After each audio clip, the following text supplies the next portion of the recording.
अस्सलामुअलैकुम friends, welcome back to my channel. तो अगर आप चैनल पर नए हैं तो चैनल को सब्सक्राइब ज़रूर कीजिए। तो इससे जो पिछली वीडियो है इसमें हमने इलस्ट्रेशन के बारे में पढ़ा था कि इसके साथ हम अपने डॉक्यूमेंट में कैसे चार्ट ऐड कर सकते हैं, कैसे स्मार्ट आर्ट ऐड कर सकते हैं और कैसे स्क्रीनशॉट ऐड कर सकते हैं। तो इस वीडियो में हम बात करेंगे मीडिया, लिंक्स और कमेंट्स के बारे में कि इसके साथ हम अपने डॉक्यूमेंट में क्या क्या इफेक्ट्स ऐड कर सकते हैं। तो चलें स्टार्ट करते हैं। तो सबसे पहले हमारे पास आता है मीडिया, तो जिसमें हमारे पास ऑप्शन आती है ऑनलाइन वीडियो की। तो इसमें हम बेसिकली क्या होता है कि इसके साथ हम अपने डॉक्यूमेंट में कोई भी ऑनलाइन वीडियो ऐड कर सकते हैं। तो कैसे, मैंने ये देखें इस पर क्लिक किया तो मेरे पास एक विंडो ओपन हुई। ये चलने में थोड़ा टाइम लगेगी लेकिन ये चल जाएगी। तो ये देखें मेरी जो विंडो है वो ओपन हो गई है। तो यहाँ पे वो मुझसे कोई किसी वीडियो का URL मांग रहा है, तो यहाँ पे मैं कॉपी पेस्ट कर देता हूँ। तो ये मैंने पेस्ट कर दिया। तो ये देखें इसने थोड़ी सी प्रोसेसिंग की और मेरी जो URL की वीडियो थी वो मेरे सामने ला के डिस्प्ले कर दी। तो इसके बाद मैं इंसर्ट पे क्लिक करूँगा तो मेरी जो वीडियो है वो मेरे डॉक्यूमेंट में इंसर्ट हो जाएगी। तो मैंने इंसर्ट पे क्लिक किया, ये थोड़ा टाइम लगाएगा तो लेकिन ये जल्दी हो गया है इस टाइम दफ़ा। तो इसको थोड़ा छोटा कर लेता हूँ। तो ये देख सकते हैं जैसे ही मैंने अपनी वीडियो एंटर की है इसमें आप देख सकते हैं मेरे पास पिक्चर फॉर्मेट का जो टैब है वो ओपन हो गया है। तो इसके जो मैंने इसके बारे में अपनी जो पार्ट 5 है उसमें मैंने डिस्कस किया था कि इसको हम कैसे यूज़ कर सकते हैं। तो अगर आपने वो वीडियो नहीं देखी तो आप ज़रूर देखिएगा। उसमें मैंने पिक्चर्स में के बारे में बताया था, शेप्स के बारे में बताया था, उसके बाद आइकन्स और 3D मॉडल के बारे में बताया था। तो इसके बाद हमारे पास आता है लिंक्स। तो लिंक से इसमें पहले आता है हमारे पास लिंक का ऑप्शन। तो इसमें बेसिकली क्या होता है कि हमारा जो डॉक्यूमेंट होता है वो हम उसको किसी भी डॉक्यूमेंट के साथ लिंक कर सकते हैं। तो ये देखिए मैंने इस पर क्लिक किया तो मेरे पास एक जो विंडो है वो ओपन हो गई है। तो मैं अपने डॉक्यूमेंट को किसी भी और डॉक्यूमेंट के साथ लिंक कर सकता हूँ कि मेरा जो डाटा है वो उसमें भी शिफ्ट हो जाए।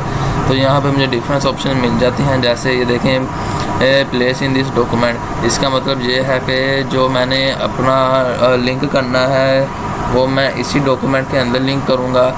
इसके बाद आता है क्रिएट अ न्यू डॉक्यूमेंट, तो इसके साथ मैं नया डॉक्यूमेंट क्रिएट कर सकता हूँ। फिर आ जाता है ईमेल एड्रेस, तो इसके साथ मैं अपना जो ईमेल एड्रेस है तो उसके साथ मैं इसको लिंक करके किसी को सेंड या अपने पास सेव रख सकता हूँ।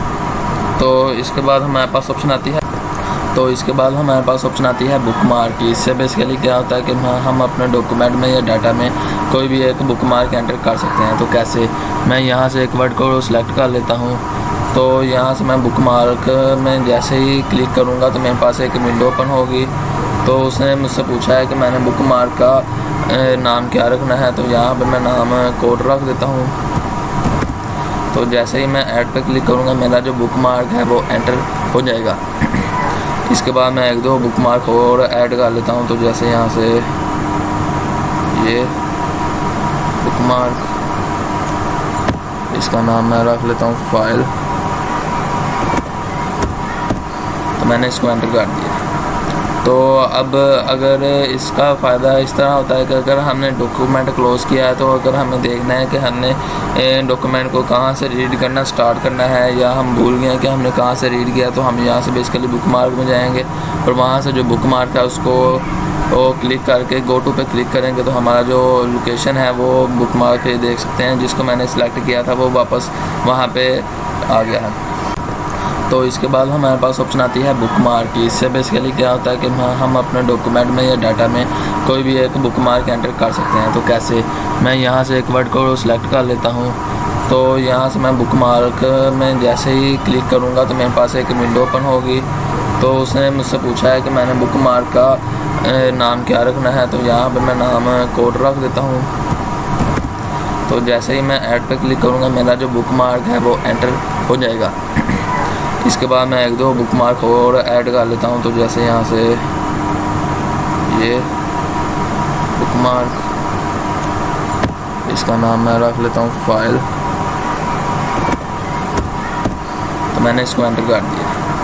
तो अब अगर इसका फ़ायदा इस तरह होता है कि अगर हमने डॉक्यूमेंट क्लोज़ किया है, तो अगर हमें देखना है कि हमने डॉक्यूमेंट को कहाँ से रीड करना स्टार्ट करना है, या हम भूल गए कि हमने कहाँ से रीड किया, तो हम यहाँ से बेसिकली बुक मार्क में जाएंगे और वहाँ से जो बुक मार्क है उसको क्लिक करके गो टू पे क्लिक करेंगे, तो हमारा जो लोकेशन है वो बुक मार्क पे देख सकते हैं, जिसको मैंने सेलेक्ट किया था वो वापस वहाँ पे आ गया है। तो इसके बाद हमारे पास ऑप्शन आती है बुक मार्क की। इससे बेसिकली क्या होता है कि हम अपने डॉक्यूमेंट में या डाटा में कोई भी एक बुक मार्क एंटर कर सकते हैं। तो कैसे, मैं यहाँ से एक वर्ड को सिलेक्ट कर लेता हूँ। तो इसके बाद हमारे पास ऑप्शन आती है क्रॉस रेफरेंस की। तो इससे बेसिकली क्या होता है कि हमारे जो डाटा होता है उसमें जो हेडिंग्स होती हैं वो हमें स्टार्ट में ही एक टाइटल पेज में शो होना शुरू हो जाती हैं। तो पहले मैं Ctrl+A प्रेस करके पूरा डाटा सेलेक्ट करके इसको डिलीट करता हूँ। तो इसके बाद Ctrl+Enter प्रेस करके नेक्स्ट पेज में आता हूँ। तो यहाँ पे मैं रैंडमली पैराग्राफ्स एंटर कर लेता हूँ। तो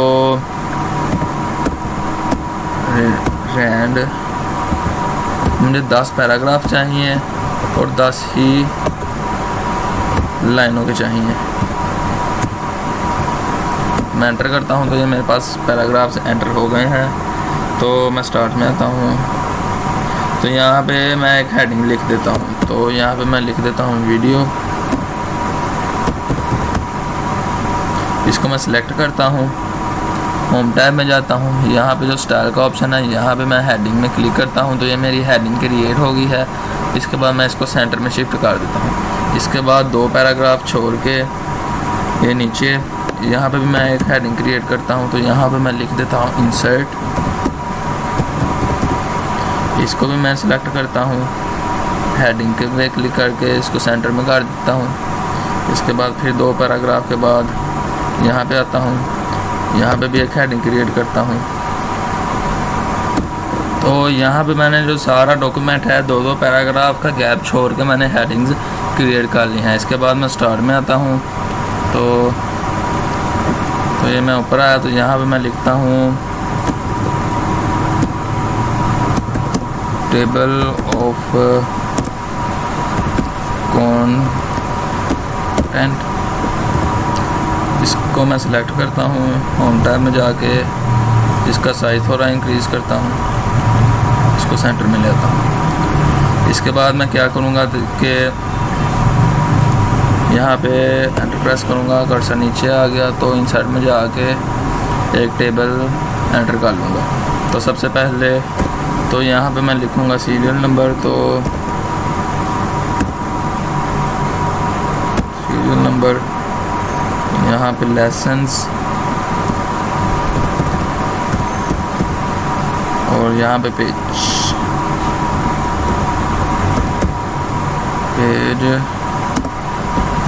नंबर।